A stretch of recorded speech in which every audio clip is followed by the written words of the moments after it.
The Warsaw Ghetto Uprising. The Warsaw Ghetto. There were a variety of Jewish social classes in the ghetto. This ghetto was the largest in Europe, at its largest housing more than 400,000 Jewish people. Between July and September 1942, hundreds of thousands of Jews were being shipped to the Treblinka death camp. The reaction. The remaining 50,000 Jewish people were young and left to fend for themselves, as their families had been murdered. The Jewish Fighting Organization took over the ghetto and told the people that it was their responsibility to fight to protect each other and their religion. They warned them to resist the railway cars, as that would lead to death. Their slogan was, "All are ready to die as human beings." The rise of resistance.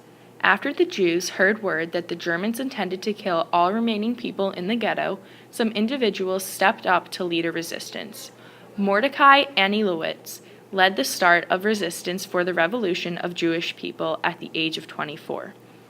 All resistors were willing to die in order to defend the honor of their people.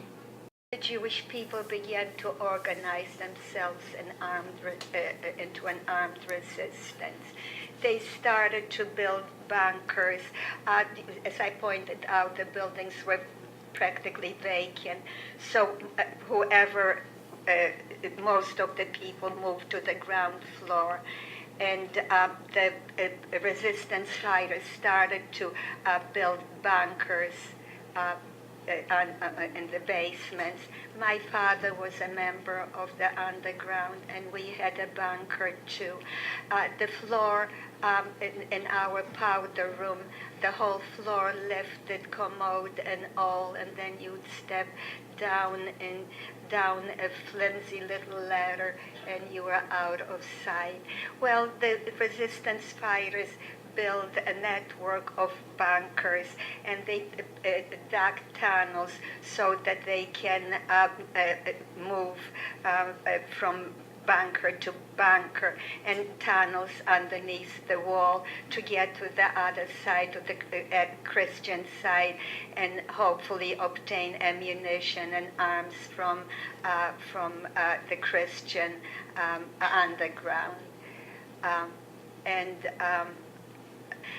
The real fighting began when the armored cars, tanks, brigades of soldiers, bomber planes, trucks with loudspeakers announcing, "You better all report or else we'll kill you."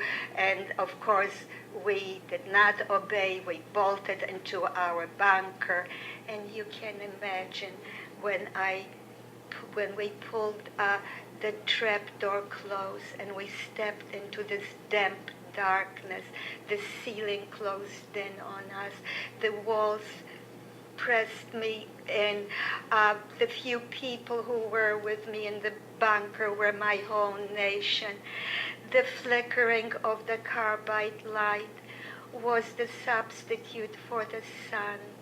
The ticking of the clock was our only connection with the universe outside. That's how we knew when morning was rising, when the sun was setting. How abandoned I felt, how I craved for the open horizons, for the crispness, blue crispness of day. And while we were in this bunker, the freedom fighters confronted a 20th century army, just a small group of poorly clad, poorly fed, poorly armed, of freedom fighters, climbing up on rooftops, meeting the tanks on street corners, standing in front of open windows and lobbing Molotov cocktails and whatever explosives they could find. And they fought so bravely. They fought for 4 weeks, even after the ghetto was declared cleansed of Jews. And the Jewish fighters were still fighting.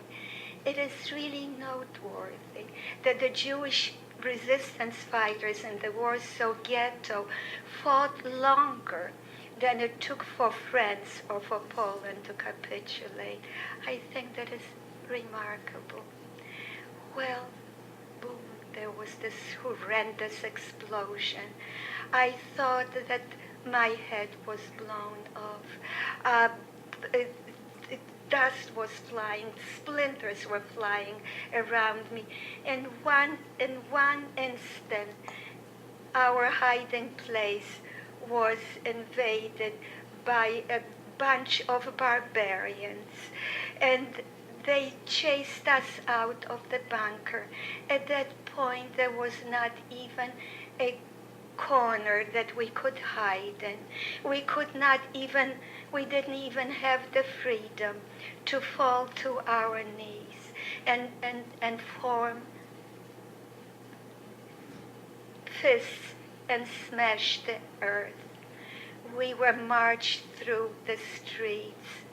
The ground beneath us trembled. The earth thundered with detonations. The buildings crumbled to our feet. The flames were enormous tongues of flames licked the sky and painted it in otherworldly colors of iridescence. The smoke, towers of smoke, our people lying in congealed blood. I tried to turn my face away, not to see it. I couldn't understand what death meant. All I hoped for is that I meet it with my mother and sister and my father. But I couldn't turn my face away from the people who I cannot forget. And they marched us onto Umschlagplatz, onto freight trains, crowded like sardines.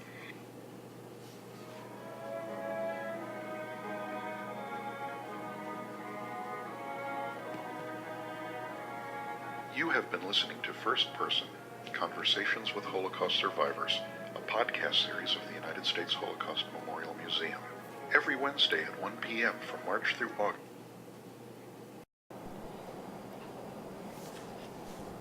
Then I met this guy in the street.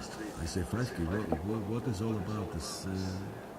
He says, we have an underground and we're going to fight the Germans. I know we're not going to win, but we're not going to go anymore. I say, would you like to join? I say, if you explain to me, I will join. But he says, don't tell your sisters. This has to be a secret, because if people know, we know what's going to happen. Well, they blindfolded me also and took me to a place I also didn't know where I'm going, where I'm coming. And I was explained.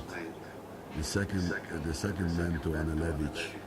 Did you hear about the man of Anilevich? He was the organizer of the Warsaw Ghetto Uprising. They gave me a gun, and they explained to me what our duties will be, that we'll meet once a month.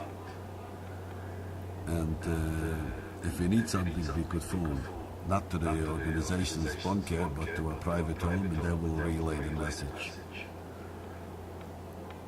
And I joined, and we were meeting every month. We were talking what's going to happen.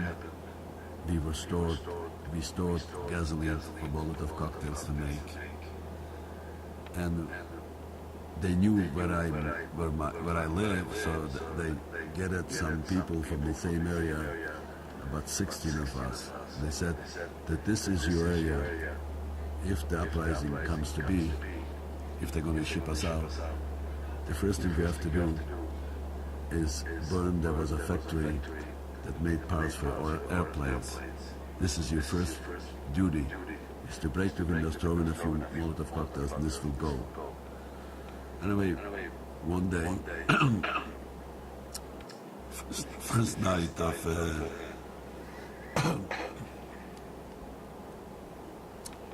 first Passover. Excuse me. You might get my throat dry. Okay. The first Passover night, first Seder, the ghetto surrounded. Ukrainians, they were in the SS, also the SS, surrounded like every 10 feet. An SS with a machine gun. We knew this is it.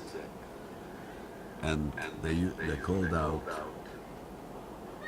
with loudspeakers, you should get in the street. Well, nobody went out. Next day, they marched in and we opened fire. The guard was right about 10 feet from our house. We were sitting on the roof. They thought they marched in like usual, like nothing happened, you know. We opened fire. And when we opened fire, a few fell and they backed up. They backed out of the ghetto. They backed out. In the meantime, a few of us had the order to burn this factory. They went to burn the factory went up in flames. They had to regroup, and we regrouped. And they got the orders, if tanks come in, we should throw some Molotov cocktails. Next day, a few tanks appeared at the crossing, and we threw some Molotov cocktail from the roof. 2 tanks blew up, and the Germans escaped through the hedge in fire, you know, they were wearing special suits, you know. And then the whole thing, you know, it took us probably about almost 2 weeks we were fighting.